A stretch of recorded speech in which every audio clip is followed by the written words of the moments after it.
नमस्कार, मैं हूं दिबांजलि मोइत्रा। प्रधानमंत्री मोदी के आत्मनिर्भर भारत के मंत्र से चीन की दुकान बंद होने वाली है। अब भारत के लोग लोकल फॉर वोकल की इंपॉर्टेंस समझने लगे।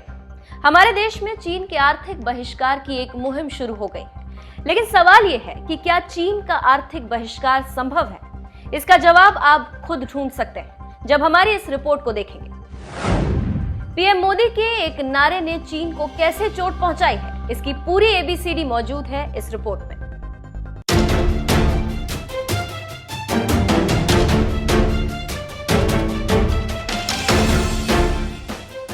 साल 2018-19 में चीन भारत को $74 बिलियन से ज्यादा का सामान एक्सपोर्ट यानी निर्यात कर रहा था, लेकिन भारत चीन को सिर्फ और सिर्फ $18 बिलियन का सामान एक्सपोर्ट कर रहा था। यानी भारत को चीन से $56 बिलियन का ट्रेड डेफिसिट यानी घाटा सहना पड़ रहा था। एंटीबायोटिक दवाओं के क्षेत्र में चीन के सामानों पर भारत की निर्भरता 81% है। इसी तरह फार्मा इंडस्ट्री यानी अन्य दवाओं के क्षेत्र में चीन के सामानों पर भारत की निर्भरता 75% है। टेलीकॉम इक्विपमेंट्स के क्षेत्र में चीन के सामानों पर भारत की निर्भरता 73% है। इसी तरह सेमीकंडक्टर डिवाइस यानी इलेक्ट्रॉनिक उपकरणों में भी चीन के सामानों पर भारत की निर्भरता 82% है।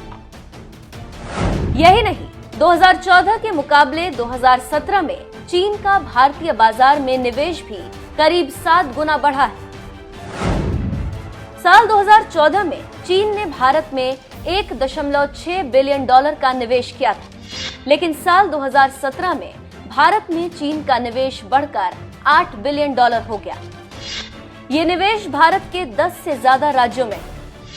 हरियाणा में चीन के रेलवे रोलिंग स्टॉक कॉरपोरेशन ने $63.4 मिलियन का निवेश किया है। इसी तरह चाइनीज आर्मी से जुड़े जिंगजिंग ग्रुप ने कर्नाटक में लौह अयस्क का प्लांट लगाने के लिए $1.25 बिलियन का निवेश किया।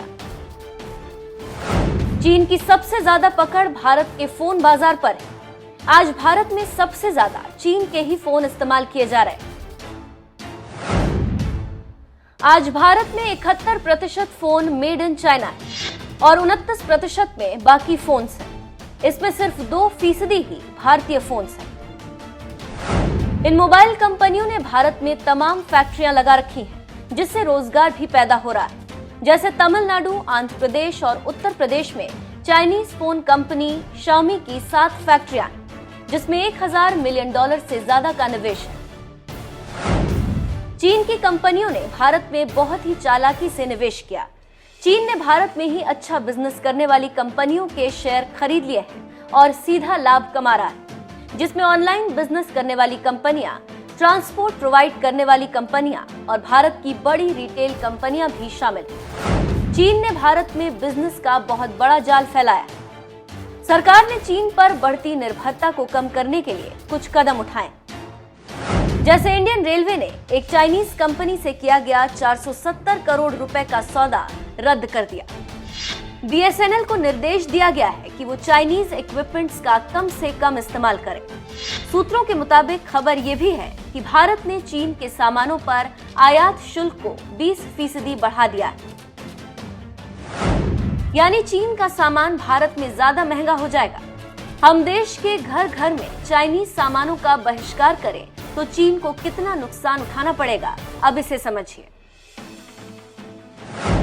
चीन ने साल 2018-19 में भारत को $74 बिलियन यानी करीब 6 लाख करोड़ का सामान बेचा था। चीन पूरी दुनिया में कुल जितना सामान बेचता है उसका सिर्फ 3% ही भारत को बेचता है। यानी चीन की अर्थव्यवस्था में सीधे तौर पर भारत का योगदान सिर्फ और सिर्फ 3% है, जो कि बहुत मामूली है।